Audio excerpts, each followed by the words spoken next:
Salut à toi peuple du rhum, bienvenue sur la chaîne du bar de l'ours. L'ours c'est moi et le bar, il est derrière. Aujourd'hui on traite de la Jamaïque.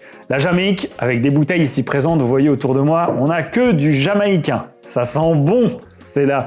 L'ananas rôti, les esters, tout est là. Donc aujourd'hui on commence les premiers formats des vidéos terroirs que vous me demandez depuis maintenant longtemps, que j'ai du mal à sortir. On est sur le premier opus, on va vous parler de la Jamaïque. La Jamaïque, une terre clairement de rhum.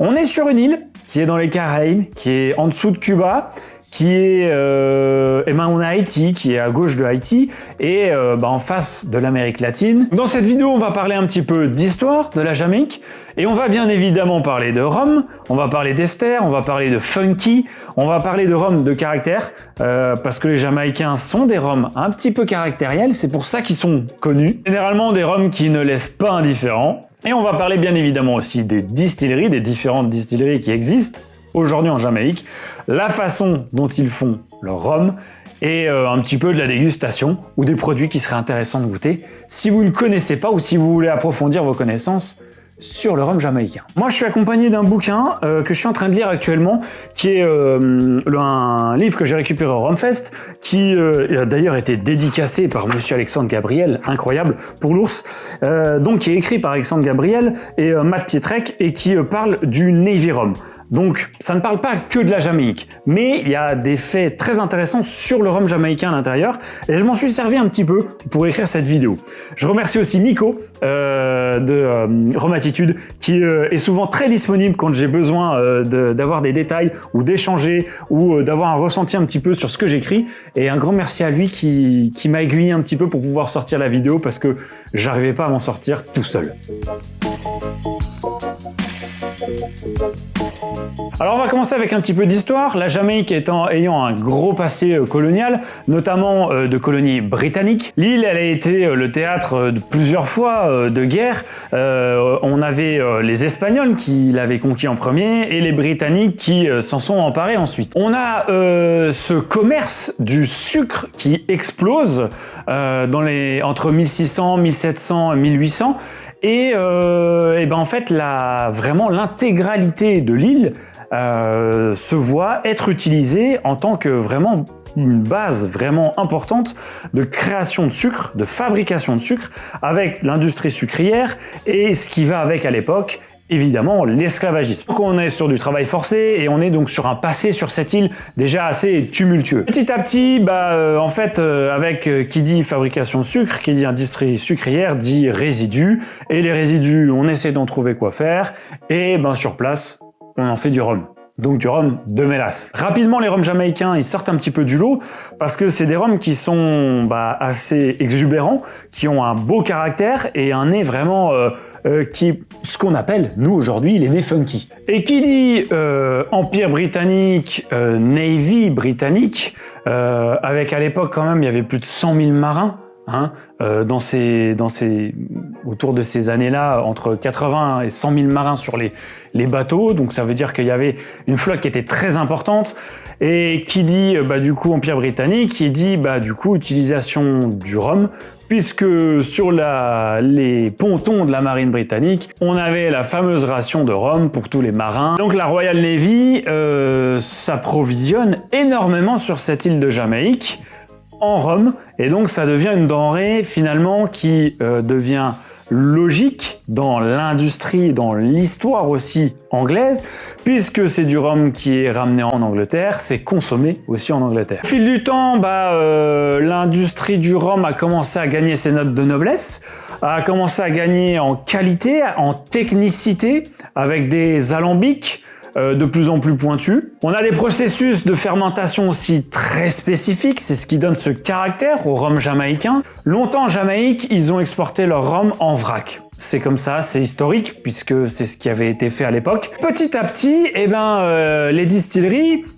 assez récemment, se sont dit « Est-ce qu'on ferait pas, nous, notre propre embouteillage? Est-ce qu'on sortirait pas nos propres bouteilles ?»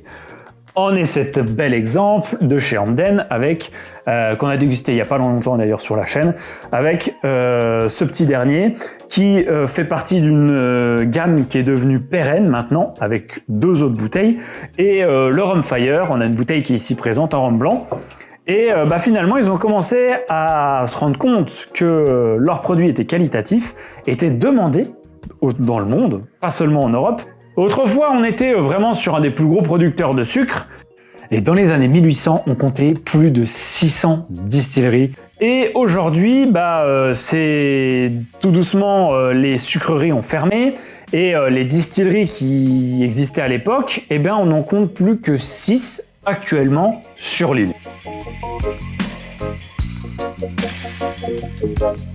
Alors, sur les 6 distilleries qu'on a sur l'île, on va commencer avec Clarendon. Clarendon, c'est une distillerie qui est située sur la paroisse de Sainte-Catherine, construite en 1949 et c'est une des plus récentes de l'île. C'est un très gros producteur qui vend majoritairement du rhum en vrac. Et ils vendent pour des grandes marques. Il y en a notamment dans la marque Captain Morgan, vous pouvez en trouver.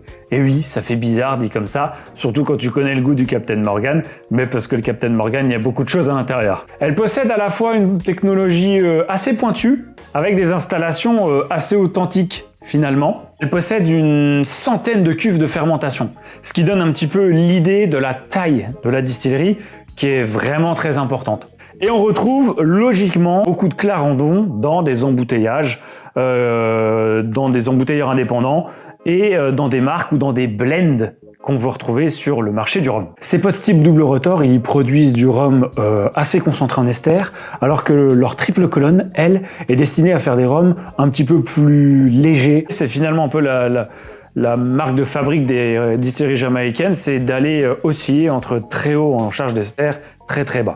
Alors on peut pas parler de Clarendon sans parler de Monimusc, qui en fait est une marque. Monimusc en fait c'est le nom du domaine sucrier qui existe encore, l'usine existe encore, mais la distillerie n'existe plus. C'est le nom finalement sous lequel Clarendon commercialise ses rhums. Et c'est assez récent entre guillemets puisque c'est qu'à partir de 2012 que on a eu ce lancement de gamme qui existe sur le marché. Ensuite on passe à Appleton Estate, qui est l'une des marques et l'une des distilleries les plus connues, si tu demandes, c'est si tu parles de rhum jamaïcain aujourd'hui. Pourquoi? Parce que c'est une marque notamment qui est aussi utilisée dans le domaine de la mixologie et du bar, donc c'est quelque chose qui a été reconnu mondialement. Elle a été fondée en 1749 et c'est une des plus anciennes distilleries de l'île. Elle appartient à Campari depuis 2012 et elle est située dans la vallée de Nassau, le long de la Black River. Ils utilisent des alambics pot still et une colonne à distiller. C'est John Vray qui est un négociant et assembleur qui a donné un petit peu la hype entre guillemets à cette marque depuis longtemps en faisant l'un des plus gros vendeurs en vrac de rhum de Jamaïque à travers le monde. Dès 1825, lui, il vend pas que du rhum blanc, mais il vend aussi du rhum vieux à l'international et c'est ça qui fonctionne plutôt bien. Sur la gamme d'Appleton Estate, on a le 8, le 12 et le 21 qui sont vraiment des références ultra connues. C'est souvent les rhums les plus doux entre guillemets de la Jamaïque qu'on puisse connaître. Les chais, ils comptent pas loin d'un demi-million de fûts. Est-ce que vous vous rendez compte un petit peu de la quantité de fûts que ça fait? Et ça leur donne la possibilité de faire un des rares vrais 21 ans d'âge, avec vraiment 21 ans à l'intérieur de la bouteille, pour finalement pas si cher que ça quand tu réfléchis au compte d'âge que tu as à l'intérieur. Ce qu'il faut savoir, c'est qu'Appleton Estate, elle produit quasiment la moitié, elle représente en tout cas quasiment la moitié de la production du rhum sur l'île de la Jamaïque. Une production qui est globalement entre 20 et 22 millions, on va dire, en termes de chiffres. Donc c'est pour vous donner une quantité et on se rend compte vraiment de l'énormitude, même ça se dit pas, de cette distillerie. C'est ce qui leur donne cette force de frappe. Et en 1997, c'est les premiers à nommer une femme à un poste hyper important, c'est Joyce Spence. On la connaît encore aujourd'hui comme l'une des femmes les plus importantes du monde du rhum, qui devient maître de chai. Et qui finalement, maître de chai, c'est vraiment un poste clé dans une distillerie. On passe à Hampden Estate, où on a la fameuse bouteille ici présente, on a le Rumfire qui sort aussi de chez eux, qui est l'embouteillage officiel qui pourtant ressemble pas du tout à cette bouteille, mais c'est comme ça qu'ils ont sorti leur bouteille de rhum blanc, qui fait vraiment Rumfire, hein, c'est le cas de le dire. Elle existe depuis la fin du XVIIe siècle et depuis 1753, ils ont toujours produit du sucre, et donc bien évidemment à côté, eh bien, du rhum. Hampden, ils font pas exception, c'est qu'ils sont un petit peu comme les autres distilleries, ils savent faire du très léger, du light et du heavy rhum avec leur post-style. C'est ça qui leur permet de jouer un petit peu sur les différentes palettes aromatiques que tu vas avoir dans la gamme. En Jamaïque, de toute façon, tu ne trouves pas de colonne à distiller comme en Martinique, par exemple, ou en Guadeloupe. On est vraiment sur du pot-still à repasse, à double retors. Il possède 5 alambics différents, dont le plus vieux, c'est le John d'Or, qui date de 1600 quelque chose, 1680. Donc on est vraiment sur, là pour le coup, un produit et une machine qui date d'un autre âge et qui distille encore aujourd'hui. Ils embouteillent donc, comme j'ai dit, leur propre marque de rhum depuis 2018, donc sous cette forme-là, avec donc on a le Hamden, ça c'est le dernier, le 1753, mais on a 2 ou 3 autres références qui existent avec un 8 ans d'âge, etc. Et le Rhum Fire, qui sont vraiment le rhum de la distillerie officielle. Et bien évidemment, tu vas en trouver chez les embouteilleurs indépendants, comme ici chez SBS, ce petit SBS fait pour Rhum Attitude, où c'est du Hamden à l'intérieur. Après, on a la distillerie Long Pond qui est jumelée avec une sucrerie, elle également. Il y a eu des histoires, elle a été nationalisée en 1980, puis elle a été privatisée autour de 93. Elle appartient aujourd'hui à National Rum of Jamaica, qui est notamment possédé par les plantations, par les Rhum Plantations, j'allais dire, donc la maison Ferrand, donc Alexandre Gabriel. Et c'est géré également par le gouvernement jamaïcain et DDL, donc Demerara Distiller Limited, qui est notamment qu'on connaît sous les Rhum Eldorado en Guyana anglaise. Pareil, ils proposent une multitude de profils allant du plus léger au plus lourd, avec plusieurs marques différentes. Ils ont 5 pots de style Vendôme, tous différents puisqu'ils ont été modifiés au fil des années, et ils possèdent leur propre marque Long Pond, mais c'est très anecdotique. C'est depuis 2021 qu'ils ont sorti ça. C'est des bouteilles assez exclusives, assez chères, avec des jus très spécifiques et en très petite quantité. Mais elle ne vend Long Pond quasiment que son rhum en vrac. Plutôt une distillerie pour les confirmer ou les cramer un peu du bulbe, Long Pond, clairement. On n'est pas sur Appleton Estate, voire Hampton sur les rhums légers. On est vraiment sur quelque chose généralement qui parle très fort. On est sur des bouteilles généralement d'embouteillage indépendant ou de blend, assez onéreuses, voire très onéreuses, avec des profils aromatiques très chargés. On arrive sur Worthy Park Estate, qui a été fondé dans les années 1600-1770 et qui a été réouvert assez récemment dans les années 2000. Modernisé en 1918 avec l'arrivée de nouveaux alambics. C'est des alambics Forsyth et c'est des grandes capacités qui ont permis à la distillerie de gagner vraiment, on va dire, en gain en quantité de production. Pareil, elle produit une large gamme de rhum, du plus léger au plus lourd. Ils ont encore des technicités assez authentiques de l'époque et en même temps ils ont réussi à se moderniser, à avoir des trucs beaucoup plus qualitatifs et à des réglages techniques sur les alambics, sur la production. C'est ce qui fait, comme je le dis depuis le début, de toute façon un petit peu le fleuron et ce pourquoi on parle des rhums jamaïcains, c'est pas seulement parce ils ont des goûts et qui sont très spécifiques, c'est parce qu'ils ont réussi vraiment sur l'île à continuer tout le temps à avoir cette modernisation et cette innovation qu'ils ont envie, qu'ils ont besoin de toute façon pour vivre. On arrive sur la dernière distillerie qui est la New Yarmouth, qui est celle la moins connue, je pense, du grand public, qui est assez spécifique et qui nous fait souvent des trucs un peu rentre-dedans, un peu à la Long Pond. Ils sont dans la paroisse de Clarendon et ils distillent pour des grands groupes comme Wright & Nephew, par exemple. Et cette distillerie, elle fait partie du même groupe que Appleton Estate. Ils ont installé il y a moins de 2 ans une énorme colonne toute neuve. Il y a des investissements énormes en termes de millions de dollars qui ont été faits par le groupe Campari. Et donc Wright & Nephew. Et ils ont une production qui est quand même moindre par rapport à d'autres distilleries beaucoup plus grosses sur l'île. Après vous avoir parlé un petit peu des différentes distilleries, on va vous parler des marques. M-A-R-K.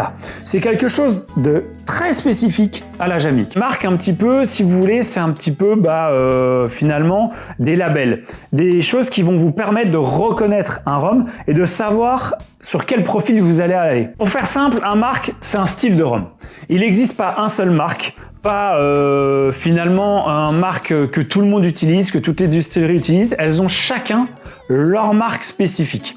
Donc c'est vraiment quelque chose qui est un petit peu la jungle parce que certaines distilleries elles en ont plus de 20 des marques différentes qu'elles utilisent.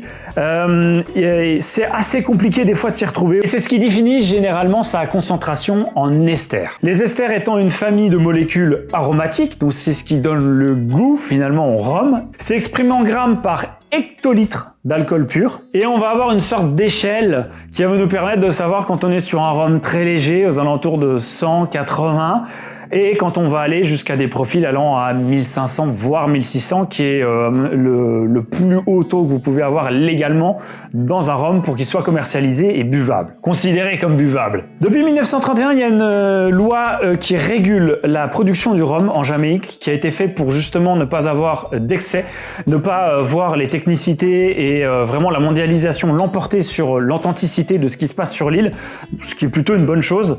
Et cette loi, elle pose 4 grandes familles de types de rhum. Et les marques vont rentrer dans ces types de rhum, dans ces familles-là. Ces familles-là, elles sont classées, comme je le disais, selon le taux d'ester à l'intérieur. Donc on a le Common Clean, qui est entre 80 et 150 grammes d'ester. Je vérifie mon histoire. Et d'ailleurs, j'ai vérifié grâce à ce livre-là. Je vous mettrai la petite page, juste le petit graphique que vous l'ayez sous les yeux parce que c'est les archives qu'ils ont retrouvées en plus là-dedans. Donc, on a vraiment le vrai terme. On a donc le Common Clean qui est de 80 à 150 grammes donc d'ester par hectolitre d'alcool pur. Donc, c'est pour 100 000 unités d'alcool. On a le Plumeur qui est entre 150 et 200. On a le Wedderburn qui est entre 200 et 300 grammes d'ester par hectolitre. Et on a le Flavored ou le Continental Flavor ou le Heavy Flavored qui est lui le taux le plus élevé, la famille où vous avez la fourchette la plus haute puisque vous êtes entre 700 et 1600 grammes. Chaque distillerie elle utilise ses propres marques, je l'ai dit, donc c'est vraiment spécifique à chaque distillerie. Il y a un site que Matt Pietrek a fait sur son blog, sur son site. Je vous mettrai le lien parce que il a retrouvé toutes les archives, tous les livres et tout ce qu'il faut pour avoir chaque marque de chaque distillerie. Je ne vais pas vous les donner là maintenant parce que ça ferait une liste à l'après-vert, mais vous pourrez consulter ce lien. Il est hyper intéressant. Alors évidemment, c'est en anglais, mais ceux qui veulent vraiment connaître, ça ne vous rebutera pas. Vous irez jeter un petit coup d'œil, je le sais. Et finalement, ces marques, en fait, ça permet d'identifier les rhums. Ça permet à quelqu'un qui sait qu'il aime bien entre 300 et 500 esters, de savoir quel type de marque ou quel type de famille il va aller, vers quel rhum il va s'orienter.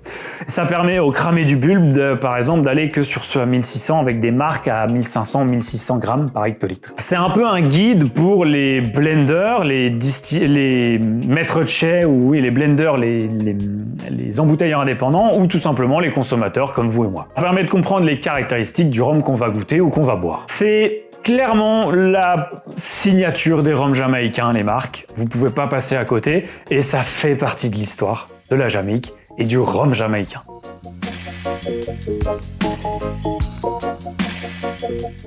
Petite précision sur les matières premières. Le rhum jamaïcain, effectivement, fait de base, historiquement, avec de la mélasse. Oui, mais quelques distilleries font des rhums pur jus de canne. C'est assez anecdotique, mais ça se fait et ils ont toujours quand même eu un petit peu de jus de canne depuis des années en Jamaïque. Souvent, s'ils distillent du jus de canne, c'est pour faire des assemblages, c'est-à-dire qu'on va rarement avoir des Jamaïcains pur jus. Ça existe, c'est assez rare, plutôt en blanc, mais souvent ce sont des manières pour eux de pouvoir faire des blends, de pouvoir faire des mélanges avec un rhum de mélasse et un rhum de pur jus, qui va pouvoir donner cette aromatique, en tout cas leur permettre de rechercher ce qu'ils veulent exactement avoir en termes de vivacité de canne. Je vais y arriver. J'en profite pour vous éclairer sur le terme Single Estate Rum. Qu'est-ce que ça veut dire? Eh bien, ça veut dire que c'est un rhum qui a été fait avec de la mélasse, avec de la matière qui vient directement de la distillerie ou des plantations autour de la distillerie. Car certains rhums, sont produits avec de la mélasse venue d'ailleurs. Et il y en a qui vont me demander, mais le Dunder, l'ours, qu'est-ce que c'est le Dunder? Le Dunder, en fait, c'est la vinasse en français. Et la vinasse, qu'est-ce que c'est? C'est le produit, c'est le déchet que vous allez récupérer après la distillation de votre rhum, peu importe que ce soit du pur jus ou de la mélasse. Le Dunder, ça a un niveau d'acidité très élevé, donc c'est pas un produit qu'on va pouvoir utiliser pour l'alimentation, mais par exemple ça peut servir à laver des cuves quand on termine la saison ou acidifier certaines fermentations, certains mug pits, on va venir en rajouter un petit peu à l'intérieur.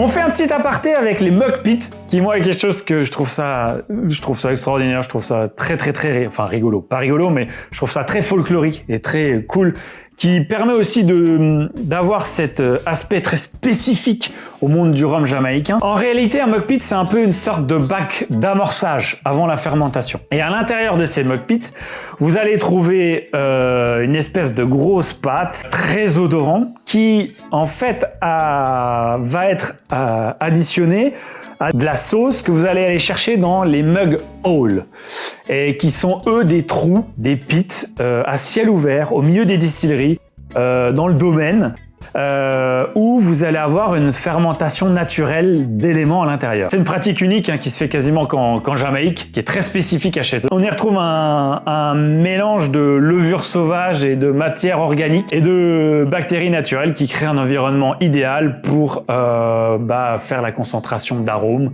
et gérer ces molécules notamment dues à l'ester et aux aromatiques complètement folles du monde du rhum jamaïcain. Ces mug pits, elles contribuent au folklore, clairement, et ça attise les rumeurs selon lesquelles il pourrait y avoir des animaux morts et des animaux crevés dans ces trous-là, et donc on pouvait retrouver finalement dans nos rhums, sauf que finalement c'est des choses qui ont été distillées à des degrés extrêmement élevés, donc vous n'avez pas d'animaux morts là-dedans, vous avez simplement du rhum. Voilà. Mais c'est très rigolo de penser ça, et on a vraiment cette image du rhum jamaïcain. Une petite aparté sur le monde des femmes, j'en ai parlé avec Joyce Pence, mais la Jamaïque fait partie de ces endroits où les femmes accèdent à des postes clés dans l'univers du rhum, et j'en avais déjà un petit peu parlé, mais je trouve ça très cool parce qu'elles ont une autre approche et ça permet d'apporter une autre technicité et une autre typicité au rhum aussi, une autre façon de travailler. Parce que nous les hommes, on est seulement sur la passion, alors que elles vont réfléchir aussi, elles vont raisonner, et des fois ça nous permet de revenir un peu sur terre. Donc on a Joyce Pence qui a été la première maître Techer connue en 1997 chez Appleton Estate, une master blender, et vous avez Martha Miller aussi qui est la PDG de la Société nationale Rum of Jamaica, qui est propriétaire de Clarendon et de Long Pond. Si vous vous disiez, mais l'ours, quel rhum est-ce qu'on pourrait goûter si on veut découvrir le monde du rhum jamaïcain? Alors, je vais vous proposer plusieurs propositions et je vais vous montrer plusieurs références. On va déjà s'adresser aux amateurs non éclairés qui découvrent le rhum jamaïcain, le monde du rhum de manière classique. Je pense qu'il faudrait commencer par des trucs plutôt doux pour ne pas aller sur du trop caractériel. L'Appleton Estate 12 ans autour de 50 € fera très bien le boulot. Ça reste le plus docile des Jamaïcains avec l'empreinte quand même de l'île et l'ADN. On peut penser aussi à un Xamaïca de chez Plantation, devenu Plantray maintenant. Moins de 40 €, 100% pot still, on est sur quelque chose d'un petit peu gourmand, mais où pareil, t'as le caractère de l'île. Pour les plus courageux, on peut aller sur du Hamden par exemple. Comme le 8 ans d'âge dans l'embouteillage officiel, qui fonctionne très bien, qui a un petit peu de caractère, un petit peu de ouate. T'es sur un rhum autour de 70 €. C'est un rhum à la fois un peu gourmand, mais avec la vraie empreinte jamaïcaine, où là t'as un petit peu plus d'ester que sur les deux autres d'avant. On peut aller sur le Papaline, 5 ans, overproof, qui est une bouteille qui commence à avoir un peu plus de caractère, à décoiffer un petit peu plus que ce qu'on a vu avant, et qui se situe autour de 60 € la bouteille. Sinon, un Smith & Cross, j'en ai déjà parlé sur la chaîne, on est sur un produit assez classique, on est autour de 40 €. On a 57 bourrées en compteur, donc c'est un peu plus costaud. Il y a ce côté ananas, un peu pourri rôti, la fraîcheur un peu estérisée. On est clairement sur la Jamaïque et là ça commence à taper un peu. Et pour les buveurs de kérosène, j'ai pas trop à vous dire ce que vous voulez boire parce que je pense que vous savez, mais vous pouvez aller sur un DOC, DOK, rhum blanc, 1600 g d'ester par hectolitre. Faut être complètement cinglé, même moi j'y arrive pas. Il y en a qui adorent, tant mieux pour eux, il en faut pour tous les goûts. Pour conclure, les rhums jamaïcains, c'est une véritable aventure et c'est une véritable porte vers peut-être un nouveau domaine que vous allez vous ouvrir. C'est pas vraiment la porte d'entrée dans le monde du rhum, sauf si t'as déjà un palais qui est assez costaud, c'est plutôt un boulevard ou une suite d'expériences déjà bien ancrées dans ton palais. Des fois même, faut que t'aies des goûts un petit peu douteux ou être un petit peu cramé du ciboulot ou de là-dedans pour pouvoir apprécier les Jamaïcains à très haut degré, mais très haut aussi grammage d'ester, parce que tu rentres dans des trucs où là, la dégustation, ça devient un autre monde. Et voilà, je termine là-dessus, j'ai essayé de faire au mieux. Dites-moi dans les commentaires si ça vous plaît, si vous voulez que ça soit plus long, ça sera déjà très long, mais si vous voulez plus de détails, c'est assez compliqué d'essayer de trouver le juste milieu. J'ai essayé de vous faire un petit panel de ce qui se passe en Jamaïque, le plus facilement compréhensible possible aussi et pour tout le monde. On se quitte là-dessus. Il y aura d'autres vidéos qui vont arriver par la suite, bien évidemment. Merci à toi, Popeux du Rhum, de me suivre dans les aventures. N'oubliez pas de vous abonner, de mettre la petite cloche, de venir sur les réseaux sociaux. Et n'oubliez pas, comme d'habitude, pas plus haut que le rhum.